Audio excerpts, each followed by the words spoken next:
ये ऐसी सुहावनी वेला है जिसमें स्वयं सर्वशक्तिमान भी खिंचा चला आता है।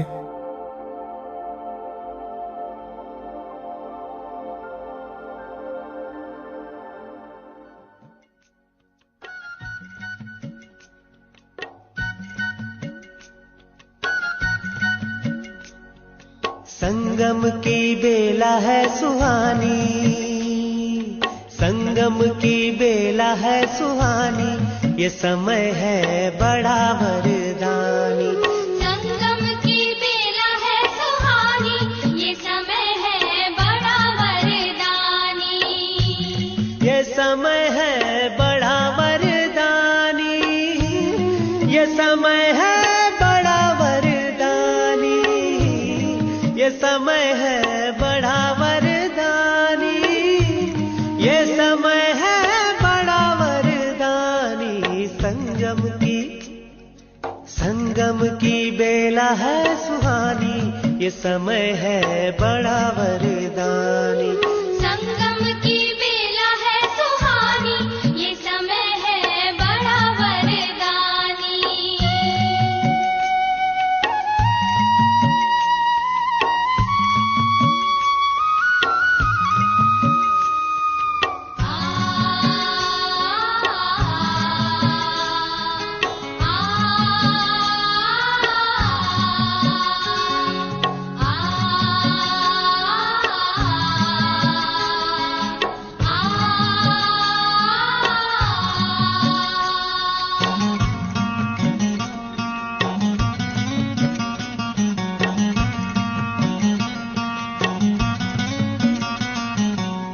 संगम पर ही शिव बाबा है आते, ज्ञान शंख से सबको जगाते। संगम पर ही शिव बाबा है आते, ज्ञान शंख से सबको जगाते। सुनाते हैं मीठी वाणी, सुनाते हैं मीठी वाणी, ये समय है बड़ा वरदानी। संगम की बेला है सुहानी, ये समय है बड़ा वरदानी।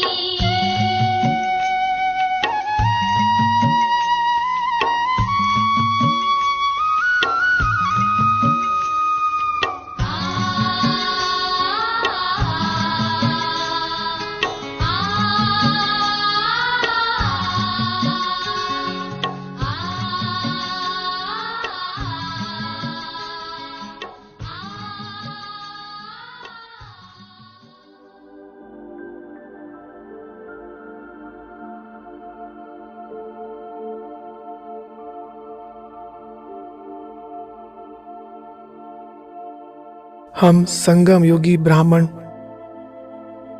पूरे कल्प में सबसे ऊंचे हैं।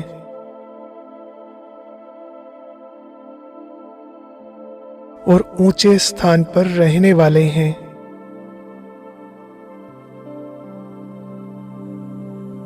जितने भी यादगार हैं सब हमारे ही तो हैं।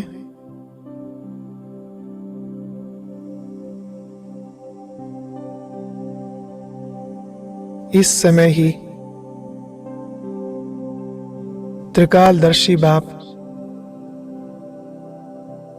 हमें तीनों कालों का ज्ञान देकर मास्टर त्रिकालदर्शी बनाते हैं। आप समान त्रिनेत्री बनाते हैं। ज्ञान का तीसरा नेत्र खोलते हैं। चेक करो, क्या हमारा तीसरा नेत्र अच्छे से खुला है?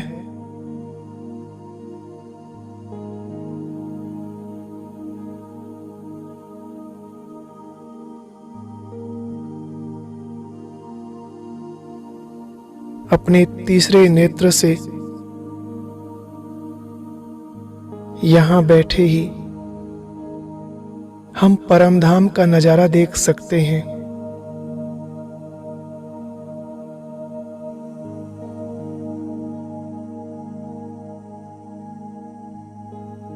चारों युगों का अपना पार्ट भी बिल्कुल स्पष्ट रूप से देख सकते, समझ सकते हैं।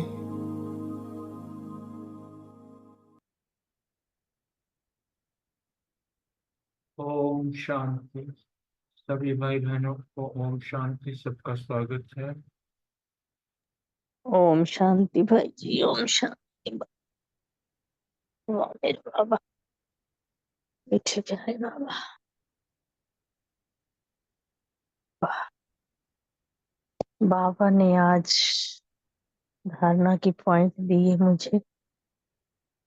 बाबा कहते हैं पहले तो तुम ज्ञान सुनो, फिर उसे स्वरूप में लाओ और याद का जौहर धारणा कर फिर सेवा करो। जितना जितना याद का जौहर खुद में भरते चले जाओगे, उतना तुम्हारा सेवा करने का मन करेगा और खुशी खुशी से तुम सेवा करोगे। सबको आबू महान तीर्थ की महिमा सुनानी है, जिससे कि लोग दौड़े दौड़े चले आएंगे। जब महान तीर्थ की महिमा सुनते हैं लोग सोचते हैं भाई हम भी देख के आए, हम रह न जाए। बाबा कहते हैं ये तुम्हारी जिम्मेवारी बनती है कि तुम सबको इस महान तीर्थ की महिमा सुनाओ। ओम शांति। आगे बाबा ने जो वरदान दिया, बहुत प्यारा वरदान सभी बहन भाइयों के लिए। बाबा ने कहा एक बाबा शब्द की स्मृति से याद और सेवा में रहने वाले सच्चे योगी, सच्चे सेवाधारी। पहले बाबा कहते हैं एक बाबा शब्द की चाबी, और आज बाबा ने कहा है बाबा शब्द की स्मृति। तो इसी से तुम सच्चे सेवाधारी और योगी सच्चे बनोगे। ओम शांति। बाबा ने आगे डिटेल बताया, आप बच्चे मुख से व मन से बार बार बाबा शब्द कहते हो।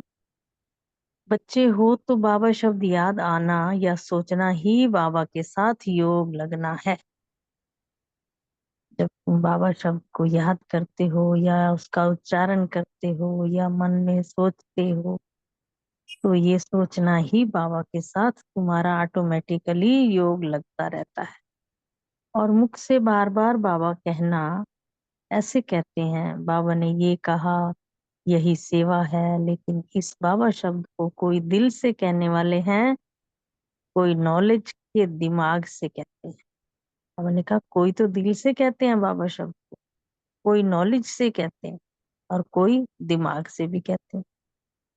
फिर बाबा कहते हैं जो दिल से कहते हैं उन्हें दिल में सदा प्रत्यक्ष प्राप्ति, खुशी और शक्ति मिलती है। जो दिल से बाबा बाबा कहते हैं उन्हें बाबा सदा प्रत्यक्षता का दिखाते रहते हैं और प्राप्ति, प्रत्यक्ष प्राप्ति, खुशी और शक्ति मिलती है।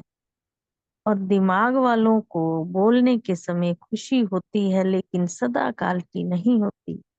जो दिमाग से बाबा शब्द को यूज करते हैं, बाबा ने बताया है आज कि उनको सिर्फ कहते समय तो खुशी होती है, लेकिन हमेशा के लिए नहीं रहती है।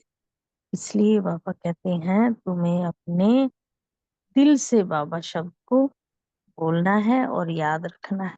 ओम शांति। आगे स्लोगन बहुत प्यारा दिया बाबा ने, परमात्मा रूपी क्षमा पर फिदा होने वाले ही सच्चे परवाने हैं। ओम शांति। शुक्रिया बाबा, शुक्रिया मीठे मीठे परिवार का। ओम शांति।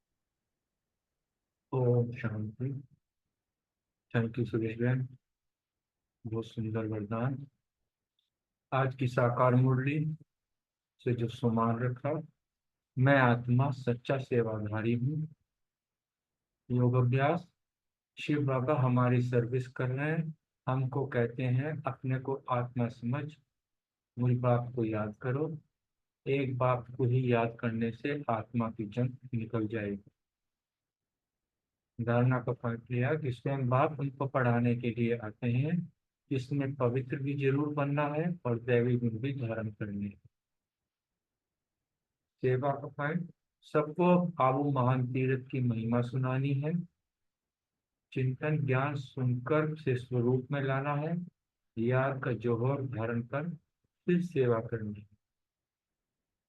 श्री स्मृति, परमात्मा रूपी क्षमा पर फिदा होने वाले ही सच्चे परवाने हैं। चेकिंग, देही अभिमानी बनने का पूरा पूरा पुरुषार्थ करना है।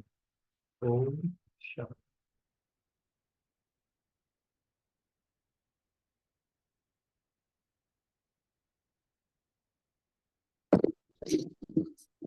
ओम शांति। आज का सम्मान, मैं आत्मा, सच्ची सेवाधारी आत्मा हूँ। योग अभ्यास, शिव बाबा हमको कहते हैं कि बच्चे अपने को आत्मा समझ मुझ बाप को याद करो। धारणा, ज्ञान सुनकर उसे स्वरूप में लाना है।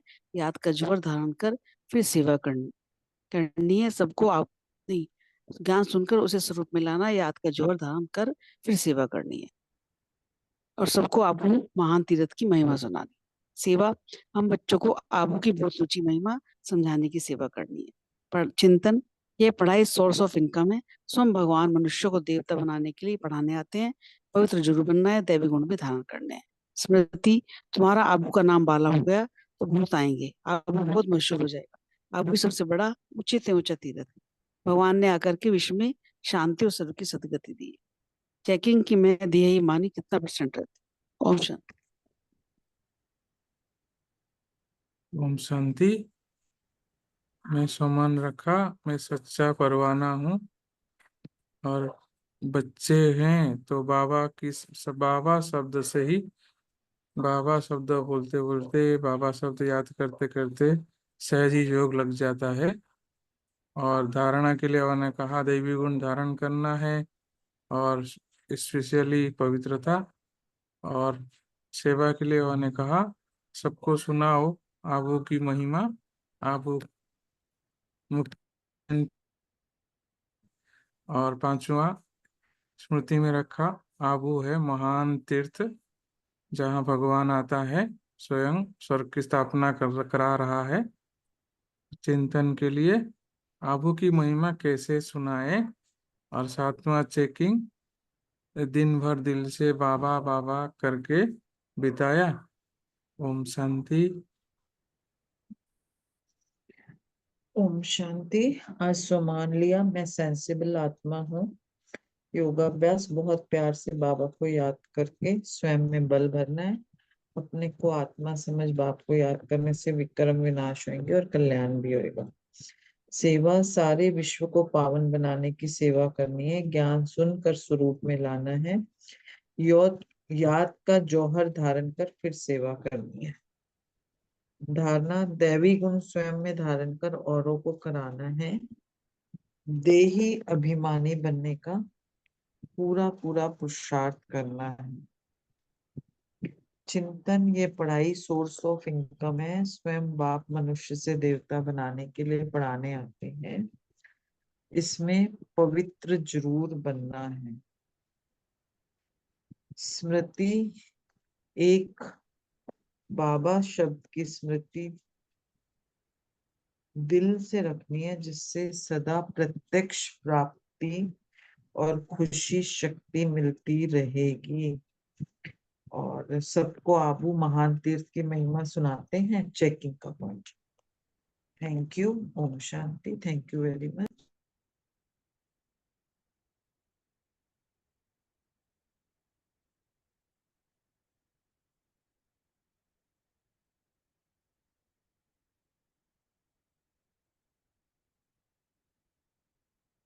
किसी का और कोई पॉइंट शेयर करना है? रजनी बहन। ओम शांति। ओम शांति। आज का सम्मान लिया, मैं सच्चा परवाना हूँ। याद के लिए प्यार से बाबा को याद करके बल भरना है और धारणा के लिए पॉइंट लिया। ज्ञान के साथ साथ योग का जोहर भी भरना है। और सेवा के लिए बाबा ने कहा है कि आज सेंसिबल बन करके सबको समझाना है, आबू का महत्व बताना है, आबू तीर्थ महान का। और स्मृति में रखा बाबा शब्द का जादू। और चेकिंग का पॉइंट लिया, कहाँ तक देवमानी बने हैं और देवमानी का अभ्यास करते हैं। Thank you.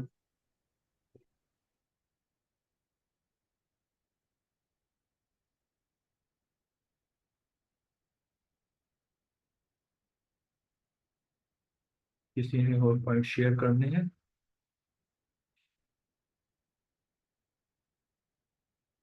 बाबा को याद करते हैं तो आज 17 अक्टूबर के बाबा के महावाक्य को हम डिस्कस करेंगे।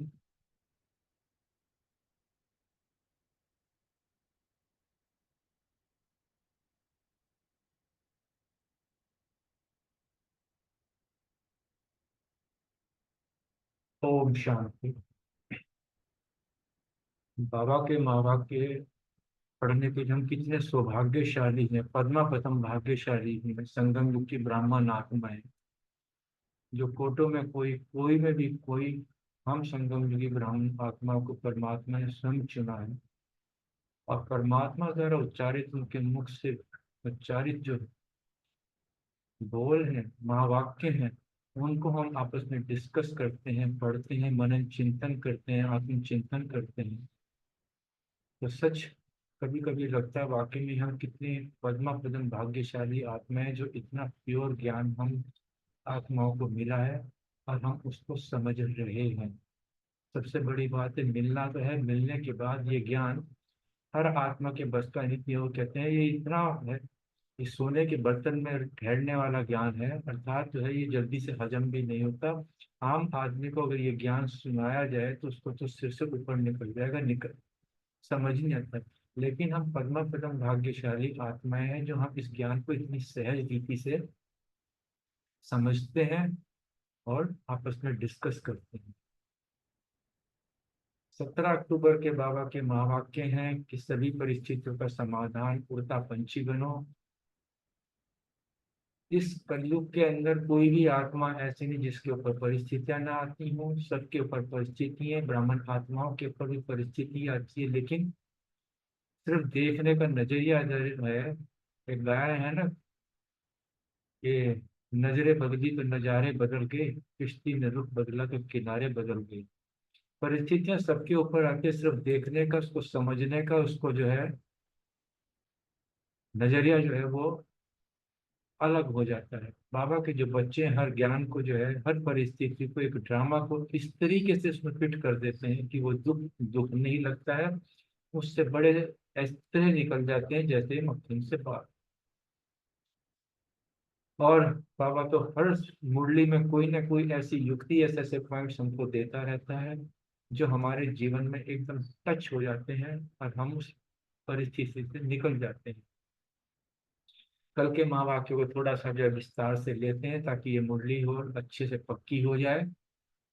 कल बाबा ने अपने सभी नैनों के नूर जो है, बच्चों को नैनों की भाषा से एक इशारा दिया था कि अब आपको इस व्यक्त वतन से अव्यक्त वासनवासी बनना है, अर्थात फरिश्ता बनने के लिए पुरुषार्थ करना है। फरिश्तों की दुनिया में रहते हुए साकार की दुनिया में आओ, कर्म करने के लिए आओ, कर्म करो, कर्म योगी बनो, फिर फरिश्ते बन जाओ।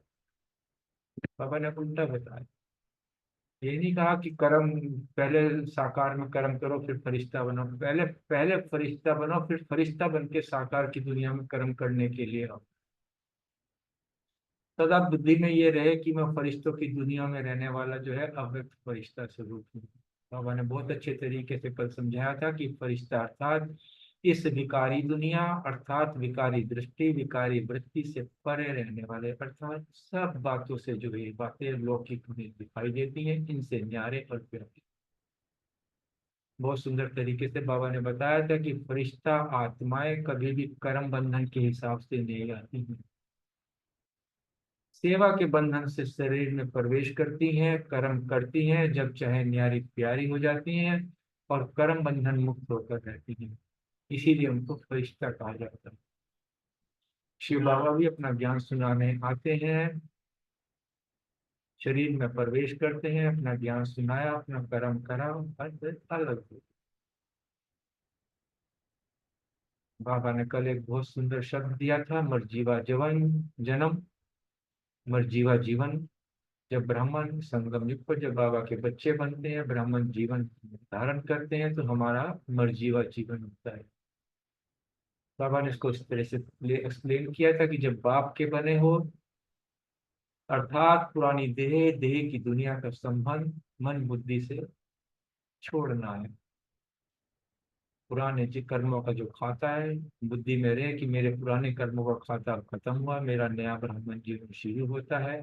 पुरानी बातें एक सपने के समान है, उसको यह भूलते चले जाओ। जब मर जाते हैं तो पिछले हिसाब किताब सारे खत्म हो जाते हैं। इसी प्रकार बाबा ने कहा है, जब ब्राह्मण जीवन तो पिछला जन्म, पुराने स्वभाव संस्कार जो है वो सब तुम्हारे खत्म हो गए, उनका कोई जिक्र नहीं, कोई याद नहीं। ब्राह्मण जीवन बताया कि कर्म बंधन का जीवन होता है। ब्राह्मण जीवन ही कर्म योगी जीवन होता है।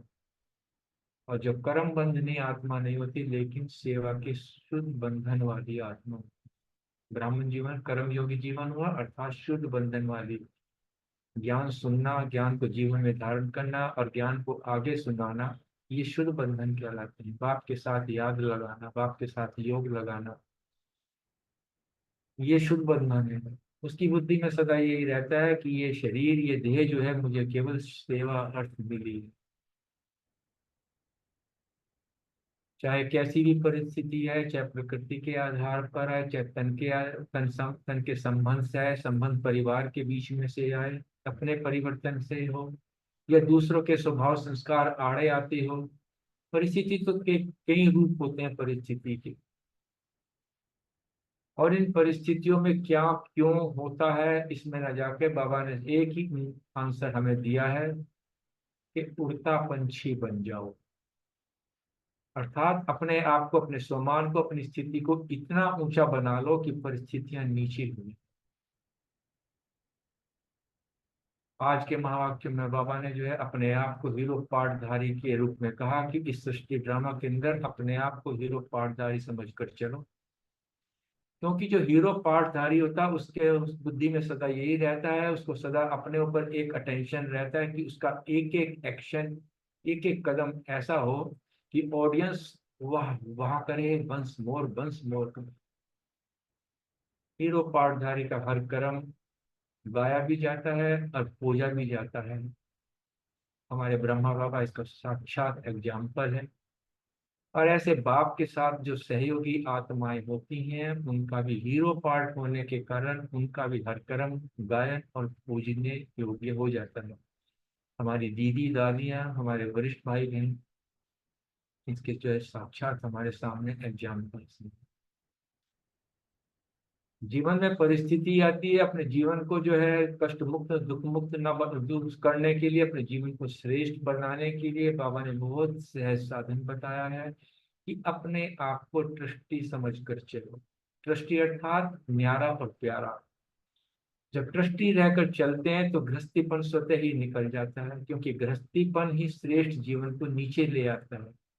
क्यों ले आता है? कि उसमें मेरापन होता है, मोह होता है, आसक्ति होती है। बाबा बताते हैं कि मोह में सब दुख होते हैं, और ट्रस्टीपन में मेरापन कुछ नहीं होता है। जहाँ मेरापन नहीं, वहाँ नष्टो मोह स्वतः ही हो जाते हैं, निर्मोही हो जाते हैं, और अर्थात सदा श्रेष्ठ सुखी आत्मा हो जाती है। तीसरी जो मुख्य बात बाबा ने आज हाईलाइट की है कि प्रवृत्ति में रहते सदा न्यारे और प्यारी स्थिति में रहने वाले हैं। क्योंकि ये ज्ञान व्यर्थ नहीं है, ज्ञान सन्यासियों के लिए नहीं। प्रवृत्ति में रहते हुए प्रवृत्ति के सदा न्यारे, कमल पुष्प समान न्यारे प्यारे की स्थिति में रहकर बनो, ये ज्ञान हम प्रवृत्ति आत्माओं के लिए है। क्योंकि भविष्य में जो है स्वर्ग का जो सुख दुख भोगेंगे, वो केवल अकेले नहीं भोगना, वो भी संबंध परिवार के बीच में ही भोगना। अर्थात प्रवृत्ति में ही हमारी अलौकिक परिवृत्ति हो जाएगी। तो यहाँ लौकिकता में जो है अलौकिकता जो है हमें धारण करनी है, उसको परिवर्तन करना है। कोई भी लौकिक संबंध हो, लौकिक वायुमंडल वाइब्रेशंस हो, हमें उनमें नहीं जाना है, बल्कि लौकिकता को अलौकिकता में परिवर्तन करना है।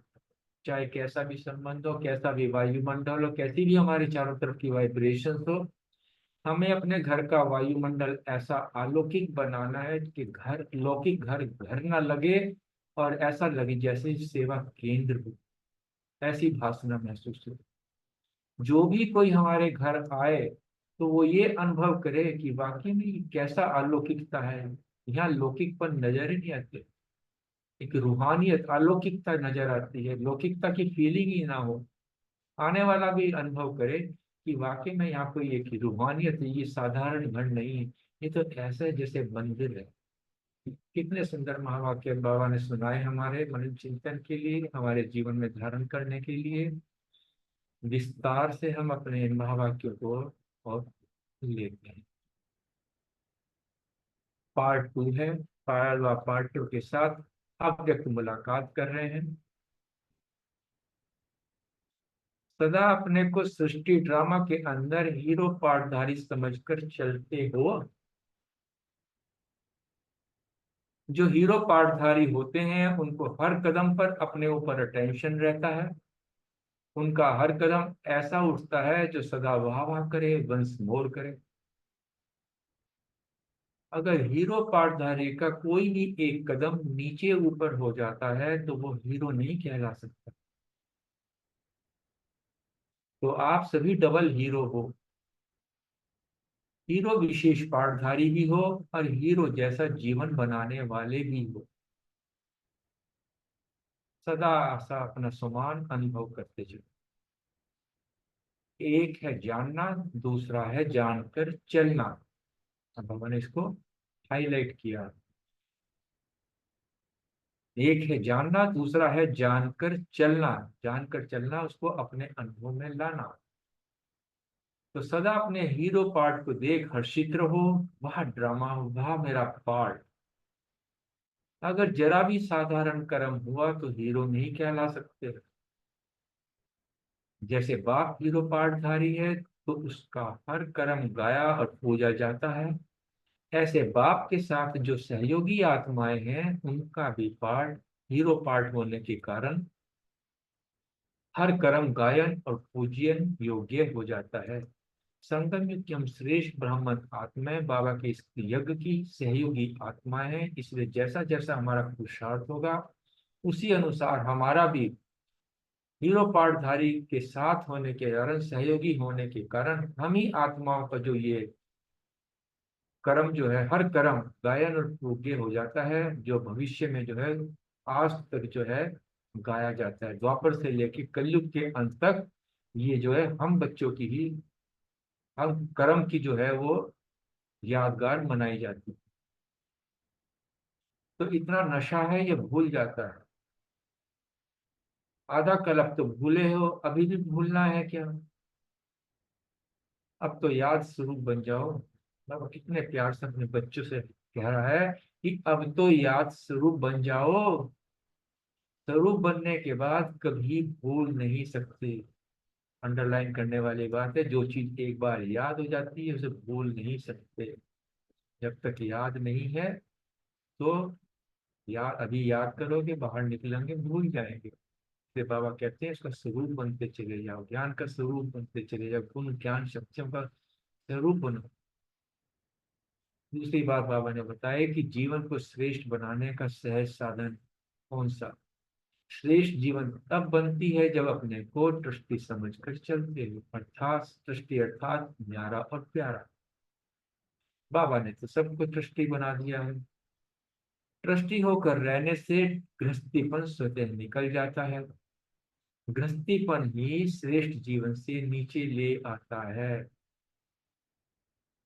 दृष्टिपन का मेरापन कुछ नहीं होता। जहाँ मेरापन नहीं वहां नष्टो मोह स्वतः हो जाते हैं। सदा निर्मोही अर्थात सदा श्रेष्ठ सुखी। इसके विपरीत गृहस्थीपन में जो है आसक्ति होती है, मोह होता है और मोह में दुख होता है। इसलिए बाबा ने कहा कि नष्टो मोहा बनो, नष्टो मोहा स्मृति लब्धा। इस ज्ञान का आदि है मैं आत्मा, मेरा बाप परमात्मा, बिंदु परमात्मा, और अंतिम शब्द है नष्टि, नष्टो मोह स्मृति लब्धा।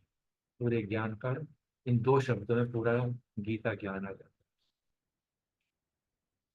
प्रवृत्ति में रहने वालों से बाबा ने कहा है कि सभी प्रवृत्ति में रहते सदा न्यारे और प्यारे स्थिति में रहने वाले हो। प्रवृत्ति के किसी भी लौकिक संबंध व लौकिक वायुमंडल वाइब्रेशन में तो नहीं आते हो। इन सब लौकिकता से परे अलौकिक संबंध में, वायुमंडल में, वाइब्रेशन में रहते हो। लौकिकपन तो नहीं है। बाबा चाहता है कि मेरे बच्चे लौकिकता में रहते हुए भी अलौकिकता में रहे। घर का वायुमंडल भी ऐसा अलौकिक बनाया है जो लौकिक घर न लगे, लेकिन सेवा केंद्र का वायुमंडल अनुभव, कोई भी आवे तो अनुभव करे कि ये अलौकिक है, लौकिक नहीं। कोई भी लौकिकता की फीलिंग ना हो, आने वाला भी अनुभव करे ये कोई साधारण घर नहीं है, लेकिन मंदिर है। यही है प्रवृत्ति, पवित्र प्रवृत्ति वालों की सेवा का प्रत्यक्ष स्वरूप। मैंने इस चीज को बहुत हाईलाइट किया कि प्रवृत्ति में रहते हुए भी अपने चाल चलन से तुम बहुत बड़ी सेवा कर सकती हो। अपने चेहरे प्रवृत्ति में रहकर भी अपनी लौकिकता को अलौकिकता में परिवर्तित कर, आपका स्थान भी, आपका वायुमंडल भी सेवा करेगा। जैसे सेवा केंद्र पर अगर कोई जरा स्वभाव, स्व संस्कार के वश होकर ऐसी चाल चलन चलते हैं तो सब कहते हैं कि नहीं, ऐसा नहीं होना चाहिए। आप कैसे स्थान पर रहते, सेवा केंद्र पर रहकर आपके मन में ऐसा भाव नहीं होना चाहिए, आपके ऐसे संस्कार नहीं होने चाहिए। ठीक ऐसे ही आपके घर के स्थान पर भी ऐसी महसूसता हो कि इस स्थान पर ऐसा कोई कर्म नहीं होना चाहिए। ये फीलिंग दिल से आए कि ये कर्म हम नहीं कर सकते, जो बाबा की श्रीमत के अनुरूप ना हो। जैसे सेवा स्थान पर कोई भी कमी पेशी देखते हैं तो उसे ठीक कर देते हैं, स्वतः ही ठीक कर देते हैं, किसी को कहने की जरूरत नहीं। ऐसे ही अपने लौकिक स्थान को, प्रवृत्ति घर को और अपनी स्थिति को स्वतः ही ठीक कर दो। कोई भी चीज ऐसी कमी पेशी देखो, किसी को कहने की जरूरत ना पड़े, स्वतः ही आगे बढ़ के उसको ठीक कर दो। तो घर मंदिर लगे, गृहस्थी न लगे। जैसे मंदिर का वायुमंडल सबको आकर्षित करता है, ऐसे आपके घर से भी पवित्रता की खुशबू है। जिस प्रकार अगरबत्ती की खुशबू चारों ओर फैलती है, इसी प्रकार पवित्रता की खुशबू दूर दूर तक फैलनी चाहिए। इसको कहा जाता है पवित्र प्रवृत्ति। अच्छा, ओम शांति। बहुत सुंदर वाक्य बाबा के जीवन में धारण प्रवृत्ति में रहते हुए, खास हम आत्माओं के लिए तो वरदान है ये। ओम शांति।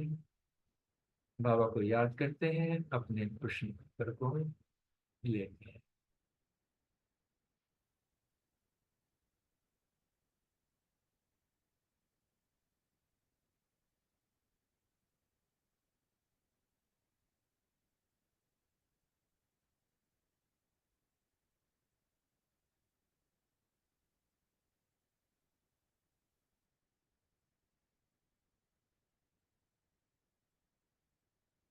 ओम शांति।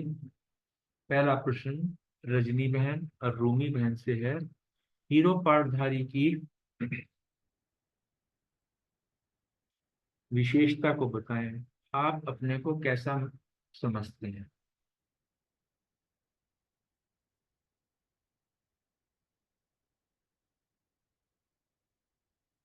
रजनी बहन, मेरी आवाज आ रही है? जी जी आ रही है। भूमि बहन नहीं है क्या? लगता है नहीं। कोई बात नहीं। ओम शांति। हीरो पार्टधारी, जैसे कि बताया बाबा ने, हर कदम उसका परफेक्ट, और हर एक उसका बोल भी परफेक्ट में। इवन उसके फेस के एक्सप्रेशन, जो अभी बताया कि घर में भी वायुमंडल है, तो फेस के एक्सप्रेशन भी वैसे ही। उसका जो बोल और फेस का जो एक्सप्रेशन है वो भी सेम होना चाहिए। जैसे हम देखते हैं हीरो पिक्चरों में जो होते हैं, उनका जो चीज है उसको फॉलो करते हैं, जो देखता है ना हीरो को अच्छा लगता है तो उसको फॉलो करते हुए जाते हैं। कैसे वो कपड़े पहनते हैं तो वैसा फैशन चल पड़ता है, जैसा वो बोलते हैं वो डायलॉग वैसा हो जाता है, उनका हेयर स्टाइल भी वैसा हो जाता है। मतलब यहाँ तक कि उनके शूज के भी वहां पे मार्केट बिकने लग जाता है, शूज ऐसे पहने थे, उनका फेस के एक्सप्रेशन भी वैसे। और वो हीरो होता है जिसकी एक भी अगर उसका डायलॉग गलत हो रहा है, उसकी डिलीवरी वो गलत देता है, तो वो हीरो को पसंद नहीं करते लोग। हीरो माने वहां जहां हो जाए और उसको देख के। तो यहाँ भी हमारा हीरो ब्रह्मा बाबा जिसको हमें फॉलो करना है, जिनका बोल एक एक कदम, जैसे बाबा के कदम लिखे हुए हैं, कदम पे कदम रखना,